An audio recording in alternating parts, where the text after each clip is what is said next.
إنما يريد الله ليذهب عنكم الرجس أهل البيت ويطهركم تطهيرا۔ السلام علیکم۔ آج کے دن کی مناسبت سے ہم اہل بیت کا نام اور ان کے معنی ذکر کریں گے۔ پہلے ہم نام کے متعلق بات کرتے ہیں کہ نام کا معنی نہ شخصیت پر اثر انداز ہوتا ہے اور نہ اس کے معنی رکھنے سے زندگی مبارک بن جاتی ہے، بلکہ زندگی کے مبارک اور نامبارکی میں اعمال کا دخل ہے۔ اچھے اعمال مبارک زندگی اور برے اعمال ناخوشگوار زندگی کا باعث ہے۔ اسی طرح پتروں اور عادات کو زندگی اور شخصیت پر اثر انداز سمجھنا مشرکوں اور کفار کا عقیدہ ہے، مسلمانوں کا نہیں۔ اب جو نام ہم ذکر کرنے جا رہے ہیں، یہ نام سب ناموں میں اچھے اور بہتر شمار کیے جاتے ہیں۔ یہ نام آپ بغیر معنی جانی بھی رکھ سکتے ہیں، کیونکہ ان ناموں کو حضور صلی اللہ علیہ وسلم اور اللہ تعالیٰ نے پسند فرمائے ہیں، تو اس کے اچھے ہونے کے لیے یہی کافی ہے۔ یہ نام ہم نے بڑی محنت سے جمع کیے ہیں، آپ ویڈیو کو اسکپ نہ کریں۔ تو اب چلتے ہیں ناموں کی طرف۔ اس سے پہلے اگر آپ نے رائے سفر چینل کو سبسکرائب نہیں کیا تو رائے سفر چینل کو سبسکرائب کریں اور اہل بیت کے محبت میں ویڈیو کو ایک لائک ضرور دیں۔ تو اب چلتے ہیں ویڈیو کی طرف۔ تو سب سے پہلا نام ہے محمد۔ یہ نام حضور صلی اللہ علیہ وسلم کا ذاتی نام ہے، تو جیسا حضور صلی اللہ علیہ وسلم کی ذات نرالی ہے، ویسا نام بھی نرالا ہے۔ جیسے نہ حضور صلی اللہ علیہ وسلم کو کسی کی تعریف کی ضرورت ہے اور نہ کوئی حضور صلی اللہ علیہ وسلم کی تعریف کا حق ادا کر سکتا ہے، ویسا ہی ہم نام کا بھی حق ادا نہیں کر سکتے، بلکہ ہم صرف لفظی بیس تک ہی معنی ذکر کر دیتے ہیں۔ تو محمد نام کا معنی ہے تعریف کیا ہوا، یعنی ہم تعریف کریں یا نہ کریں، حضور کی ذات کی طرح نام بھی تعریفوں والا ہے۔ اب چلتے ہیں حضور صلی اللہ علیہ وسلم کے ازواج مطہرات کی طرف کہ ان کے نام کیا ہے اور معانی کیا ہے۔ تو سب سے پہلا نام ہے حضرت خدیجہ رضی اللہ تعالی عنہا کا۔ حضرت خدیجہ رضی اللہ تعالی عنہا کا نام کا معنی ہے ادھوری اور نامکمل، اور اس کے والد کا نام تھا خویلد اور والدہ کا نام تھا فاطمہ۔ جیسے میں نے پہلے کہا کہ نام کے اچھے اور برے ہونے میں معنی کا کوئی دخل نہیں ہے، بلکہ یہ نام اچھے شمار کیے جاتے ہیں اسلامی نقطہ نظر سے، اور حضور صلی اللہ علیہ وسلم نے ان کو پسند فرمایا ہے، تو آپ یہ نام معنی جانے بغیر بھی رکھ سکتے ہیں۔ دوسرا نام ہے حضرت سودا رضی اللہ تعالی عنہا کا۔ سودا نام کا معنی ہے سرداری اور نشان۔ اس کے والد کا نام تھا سمعہ اور والدہ کا نام تھا شموس۔ تیسرا نام ہے حضرت عائشہ رضی اللہ تعالی عنہا کا۔ عائشہ نام کا معنی ہے زندگی والی اور خوشحال۔ اس کے والد کا نام تھا حضرت ابوبکر رضی اللہ تعالی عنہ اور والدہ کا نام تھا ام رومان۔ چوتھا نام ہے حضرت حفصہ رضی اللہ تعالی عنہ کا۔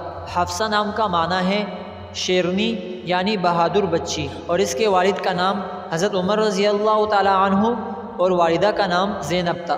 پانچویں بیوی کا نام ہے حضرت زینب رضی اللہ تعالی عنہ۔ زینب نام کا معنی ہے ایک خوشبودار حسین و جمیل درخت، اور اس کے والد کا نام خزیمہ تھا اور والدہ کا نام ہندہ تھا۔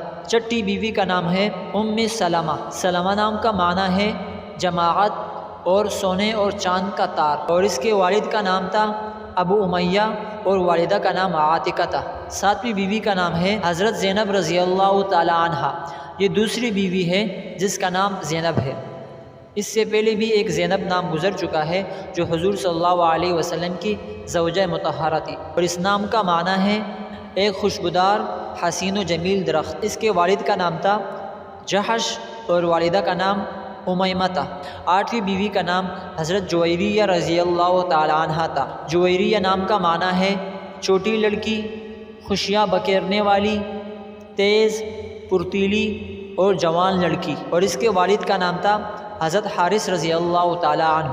نویں بیوی کا نام ہے ام حبیبہ رضی اللہ تعالی عنہ، اور اس کا اصل نام رملہ تھا اور حبیبہ اس کی کنیت تھی، اور حبیبہ نام کا معنی ہے محبت کرنے والی، دوست اور عزیز، اور رملہ نام کا معنی ہے آراستہ کرنا، سجانا اور ریت کا ٹیلا، اور اس کے والد کا نام حضرت سفیان رضی اللہ تعالی عنہ اور والدہ کا نام صفیہ تھا۔ 10ویں بیوی کا نام حضرت صفیہ رضی اللہ تعالی عنہ۔ صفیہ نام کا معنی ہے منتخب، خالص، برگزیدہ، اور اسی طرح مال غنیمت کا وہ حصہ جو سردار کے لیے مخصوص ہو، اسے بھی صفیہ کہتے ہیں۔ حضرت صفیہ رضی اللہ تعالی عنہ کے والد کا نام حی اور والدہ کا نام برہ تھا۔ 11ویں بیوی کا نام حضرت میمونہ رضی اللہ تعالی عنہ۔ میمونہ نام کا معنی ہے بابرکت اور برکت والی، اور اس کے والد کا نام حارث اور والدہ کا نام ہند تھا۔ تو اب چلتے ہیں حضور صلی اللہ علیہ وسلم کی اولاد کی طرف۔ تو حضور صلی اللہ علیہ وسلم کے 7 اولاد تھے، یعنی 7 بچے تھے، ان میں سے 3 لڑکے اور 4 بیٹیاں تھیں۔ تو سب سے پہلا نام ہے ابراہیم۔ ابراہیم نام کا معنی ہے خادم، بزرگوں کے باغ یا بزرگوں والے اور میزبانی کرنے والے۔ دوسرا نام ہے عبداللہ۔ عبداللہ نام کا معنی ہے اللہ کا بندہ۔ تیسرا نام ہے قاسم۔ قاسم نام کا معنی ہے تقسیم کرنے والا۔ اور لڑکیوں میں پہلا نام آتا ہے ام کلثوم کا۔ کلثوم نام کا معنی ہے پرکشش اور خوبصورت چہرہ، اور اس کا اصل معنی ہے جس کا چہرہ پرگوشت ہو، اسے کلثوم کہتے ہیں، اسی مناسبت سے اس کو پرکشش اور خوبصورت چہرے والا کہتے ہیں۔ دوسرا نام لڑکیوں میں رقیہ کا ہے۔ رقیہ نام کا معنی ہے ترقی، بلندی اور نرمی۔ چوتھا نام حضرت زینب رضی اللہ تعالیٰ عنہ کا ہے۔ زینب نام کا معنی ہے ایک خوشبودار حسین و جمیل درخت۔ چوتھا نام لڑکیوں میں فاطمہ رضی اللہ تعالیٰ عنہ کا ہے۔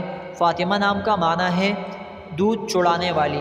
یہاں تک تو اہل بیت میں سے حضور صلی اللہ علیہ وسلم اور ان کی بیویوں اور اولاد کے نام مکمل ہو گئے۔ تو اب آتے ہیں حضور صلی اللہ علیہ وسلم کے داماد کی طرف، یعنی حضرت علی رضی اللہ تعالیٰ عنہ کی طرف۔ تو علی نام کا معنی ہے بلند، اعلیٰ اور برتر، اور اسی طرح اس کے 2 بیٹے بھی اہل بیت میں شامل ہے، یعنی حسن اور حسین رضی اللہ تعالیٰ عنہ۔ تو حسن نام کا معنی ہے خوبصورتی اور اچھا، حسین نام کا معنی ہے نیک اور خوبصورت۔ یہ ہو گئے اہل بیت کے نام اور ان کے معانی۔ اس کے علاوہ اور بھی اقوال ہے کہ اہل بیت میں بعض علماء 4 خلفاء راشدین کو بھی شمار کرتے ہیں، اور اسی طرح اور بعض علماء اہل بیت میں تمام مسلمانوں کو بھی شمار کرتے ہیں جو نیک اعمال کرنے والے ہوں۔